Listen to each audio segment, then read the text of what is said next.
Shalom, bien-aimés frères et sœurs. Je suis votre sœur Hubertine Kwame, dit la Harpe de l'Éternel. Je suis chantre et mon nom de chante, c'est la Harpe de l'Éternel. Bien-aimés, l'Éternel a fait de grandes choses dans ma vie. Je ne peux pas garder ce témoignage seul. Raison pour laquelle je suis là pour partager mon expérience avec vous. Pour que vous soyez fortifiés dans la foi. Pour ceux qui sont sur le point d'abandonner l'Éternel, que ce témoignage te redonne la force de continuer la marche avec le Seigneur. Je suis présentement à l'émission Transformation et je bénis Dieu pour cette structure. Mon témoignage est grand. Dieu m'en éveille de la mort à la vie. Il a fait beaucoup pour moi. Ma mère était la première femme de mon père. Je commence mon témoignage. Prête bien l'oreille pour que vraiment ce témoignage puisse te faire du bien. Ma mère était stérile. Celle qui était la première femme à cause de manque d'enfantement. Elle était traitée comme une sorcière dans sa famille, c'est-à-dire dans son foyer. Elle était traitée comme vente de cimetière. Elle a souffert. Elle a connu ce qu'on appelle l'humiliation, l'opprobre. Une femme qui s'est mariée à 23 ans, de 23 ans à 30 ans, il n'y avait pas d'enfant. À 50 ans, il n'y avait pas d'enfant. Mais le Dieu de l'impossibilité va visiter les entrailles de cette pauvre femme qui persévérait dans la foi, qui criait à l'Éternel jour et nuit. L'Éternel, Dieu va visiter ses entrailles à l'âge de 75 ans. À l'âge de 75 ans, elle commence à revoir ses monstrues. La puissance de Dieu l'a localisée. L'Éternel a rendu ce qui était impossible possible. Comment une femme qui ne enfante pas, de 23 ans qui se marie, et ça a l'air de 75 ans. Mon frère, ma soeur, Dieu a la capacité de changer ta destinée en un clin d'œil. Dieu a la capacité de changer ta situation. Je veux dire à quelqu'un, arrête de pleurer, arrête de te lamenter, arrête de dire que tu as pris de l'âge. Dieu a la capacité. S'il a visité les entrailles de ma mère à l'âge de 75 ans, de nos jours à 45 ans, une femme ne peut plus enfanter. À 50 ans, elle ne peut plus enfanter. Mais le Dieu d'Abraham, d'Isaac et de Jacob s'est manifesté à l'âge de 75 ans. Elle m'a mise au monde. Quelques années après, lorsque j'avais 14 ans, ma mère a commencé à avoir la maladie qu'on appelle la tuberculose. Lorsqu'elle tousse, c'est le sang qui sortait. Et je voyais ma mère en train de mourir à petit feu. Chaque fois je la vois, c'est moi qui vais au champ, j'envoie Fargo avec les feuilles pour la soigner. Et j'ai dit, maman, je te vois en train de souffrir. Laisse-moi aller en ville pour aller faire travail de servante pour te venir à l'aide. Parce que je suis sa fille unique et je la voyais en train de mourir. Je voyais ma mère en train de souffrir. C'était difficile pour moi.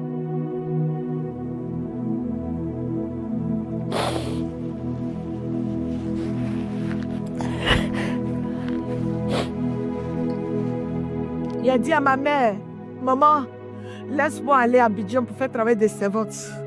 Si elle a eu un peu d'argent, je vais t'emmener à l'hôpital. Elle dit, ma fille, Abidjan est grand. je ne veux pas que tu partes. Si tu vas, qui va se rester auprès de moi pour me le faire à manger? Il dit, mais tes soeurs sont là, ta petite soeur là. Elle va s'occuper de toi, moi, il ne peut pas rester là, te regarder, en train de mourir. Je me suis cachée. Et je suis rentrée parce que chez nous au campement, les véhicules là sortent à 4 heures. Parce que si ma maman sait que je viens sur Abidjan, elle ne va jamais accepter cela. Et je me suis cachée. Et je suis rentrée dans le véhicule. Et je suis arrivée à Toumaudi. De Toumaudi, je voyais les gens, les voitures qui partaient sur Abidjan. Et je suis rentrée. Je suis montée et je suis venue sur Abidjan. J'arrive à Djamé. Chacun, en tout cas, quand je suis arrivée, chacun arrêtait les véhicules, chacun rentrait chez lui. Mais comment faire? Comment faire? Chez qui aller? Et j'ai commencé à marcher. Et je suis arrivée au 220 logements. À Djamé, 220 logements. Et je suis montée, j'ai commencé à monter les escaliers, frapper de porte en porte pour chercher du travail. Et je ne trouvais pas du travail. Je suis restée là vers 19 h dans les escaliers. Et je me suis couchée là sur un carton. Celui qui surveillait les immeubles est venu et il a vu que je suis couchée là. Il m'a dit, mais qu'est-ce que je fais ici? Et il m'a chassée. Je lui ai expliqué la situation. Il m'a confondu. Il a pensé que j'étais les enfants de la rue. Comme souvent, les enfants de la rue venaient traîner là. Donc, il a pensé que j'étais avec eux. Et il m'a chassée. Je me suis retrouvée en bas du pont d'Adjamé, 220 logements. J'ai mis mon carton et me suis couchée, espérant avoir du travail le lendemain. Je suis restée là. Chaque matin, je vois les jeunes aller au marché Gouro pour charger un bagage de femmes. Et j'ai commencé à les suivre. Et ensemble, on chargeait les bagages. On nous donnait 100 francs, 200, un peu, toute la journée. Si j'ai trop eu, c'est 500 francs. Et quand je viens, je dépense 200 et je garde 300 francs. J'avais même creusé un trou quelque part où je mettais de l'argent dans un sachet. Chaque jour quand je viens, je contrôle. Je contrôle ce que Dieu me donne, j'ajoutais. Et j'ai fait comme ça un peu, j'ai pu économiser. J'ai eu 17 000. Et j'ai appelé mes amis et les ai dit, ah, vous savez que c'est à cause de ma maman que je suis venue ici à Abidjan. Je vais retourner voir ma mère.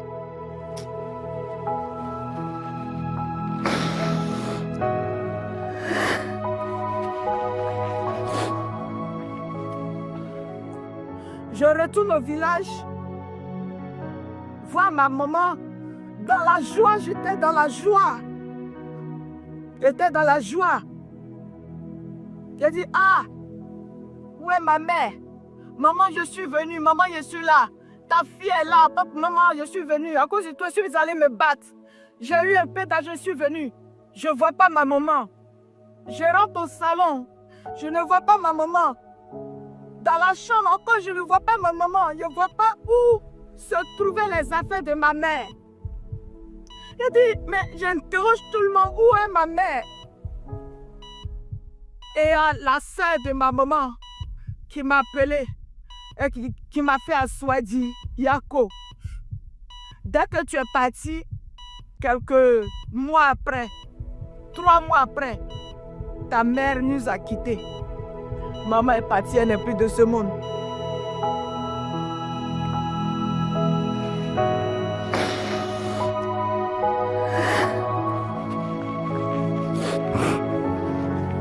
Ça a été vraiment une période très difficile pour moi. Qui va me donner cet amour? Qui va m'aimer comme ma mère m'a aimé? Qui?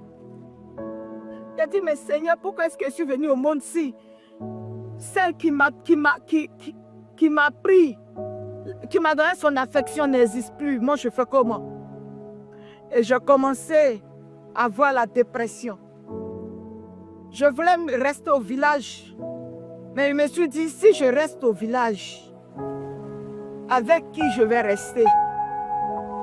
Je préfère retourner à Abidjan. Et je suis retournée à Abidjan. J'arrive à Abidjan.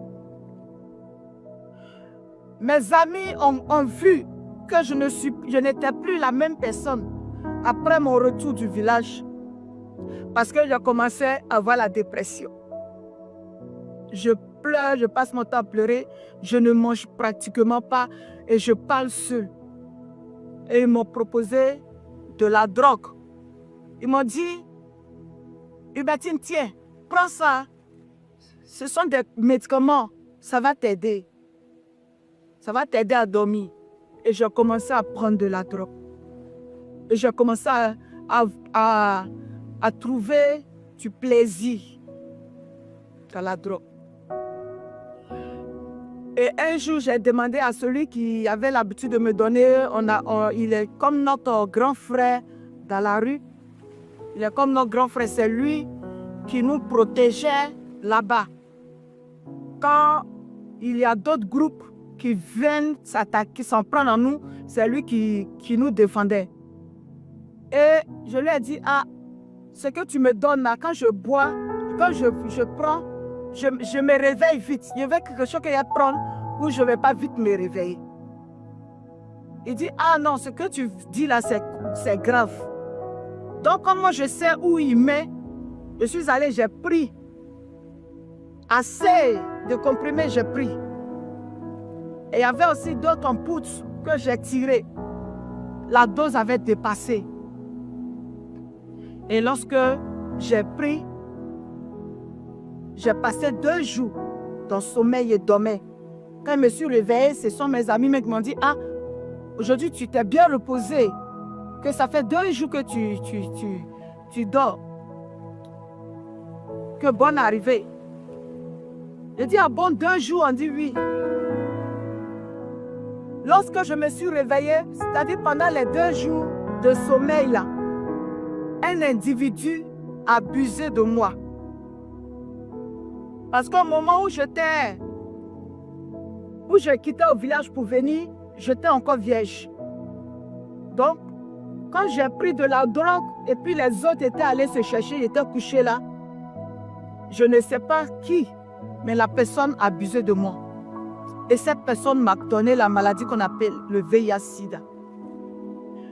Le VIH-Sida avait commencé à me ronger, avait commencé à me rendre malade. Tout mon corps était rempli de taches. Tout mon corps était rempli de taches. Des taches noires. C'était pénible. Mes cheveux ont commencé à s'arracher. Quand je mange, c'est la diarrhée qui vient. Donc mes amis ont commencé... Quand je dis mes amis, c'est les jeunes de la rue.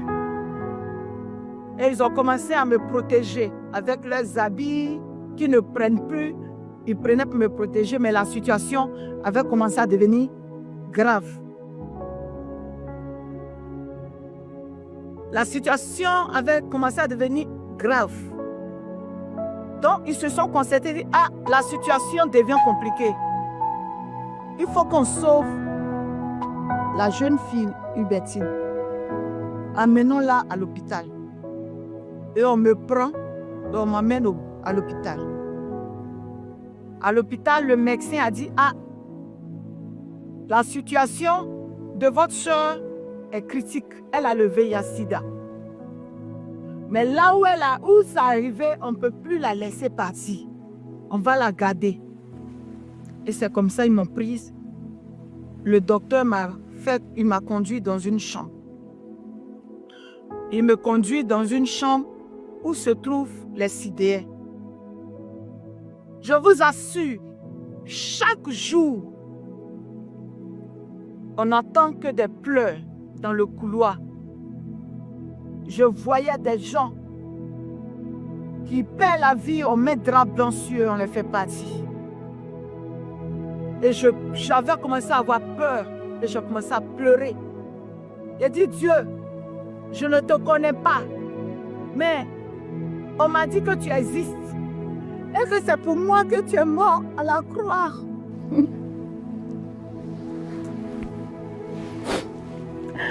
Si tu me donnes une seconde chance et que tu me donnes la guérison, je vais m'attacher à toi, je vais t'accepter comme mon sauveur personnel et te servir. En tout cas, je ne sais pas qu'est-ce qui m'a poussé à dire ça. Mais j'avais peur de mourir parce que je voyais tous les 4 personnes qui étaient dans la même chambre que moi étaient partis. J'étais restée seule. Seule face à mon destin. Seule avec mon Créateur. J'étais restée seule. Mes amis étaient loin de moi. J'ai dit, Dieu, donne-moi. Donne-moi la victoire sur cette maladie. Je ne suis pas allée me prostituer pour avoir cela. Seigneur, je ne suis pas allée me vendre pour avoir cette maladie. C'est quelqu'un qui a été méchant vers moi. Mais Seigneur, accorde-moi la grâce. Bien-aimé, le juge devait rendre l'âme. C'était difficile. Je luttais entre la vie et la mort. Je voulais forcément vivre. Je voulais vivre pour proclamer la gloire du Seigneur. Je voulais vivre pour rendre témoignage des bienfaits de Dieu. Je voulais vivre pour contempler la puissance et la gloire du Seigneur. Je voulais vivre pour dire au monde que Jésus est vivant et qu'il agit parmi nous. Bien-aimé, le Seigneur m'a fait passer par la mort pour donner gloire en son nom. J'ai rendu l'âme. Et lorsque j'étais morte, je ne sais pas comment les choses se sont passées derrière moi. On m'a mis formol et on m'a mis rangé dans les casiers de la mort pendant des jours, 7 jours. 7 jours. On prend le corps pour aller au village pour l'enterrement. Ils ont fait mon funérail, tout ce qu'ils pouvaient faire. Et lorsqu'ils étaient en train de m'enterrer, ils ont pris le cercueil déposé dans la tombe. Bien-aimés frères, Jésus est vivant. L'Éternel est réel. Le Tout-Puissant est Dieu. Il agit encore parmi nous. Toi qui es désespéré, toi qui penses que tout est limité, tu penses que Dieu ne peut plus agir. Je suis un témoignage vivant. J'ai expérimenté Dieu, j'ai expérimenté la puissance de Dieu. Jésus est réel, Jésus est vivant. Ils sont allés m'enterrer, quelqu'un qu'on l'a mis formel pendant des jours. 7 jours. On prend le corps pour l'enterrer. Mais pendant mon enterrement, ce Dieu tout-puissant, ce Dieu d'Abraham, le Dieu de Jacob, le Dieu de Moïse, il ne m'a pas laissé dans le tombeau. Il ne m'a pas laissé dans le tombeau. Il n'a pas permis à ce que les hommes m'enterrent parce qu'il avait quelque chose accompli dans ma vie. C'est pour que toi, tu entends ce témoignage que Jésus m'a ramené à la vie. Toi qui es malade, c'est pour que tu sois guéri. C'est pour que tu reçois ta guérison. Toi qui entends ce témoignage. Bien-aimé, pendant mon enterrement, ils ont commencé à verser le sang sur le cercueil.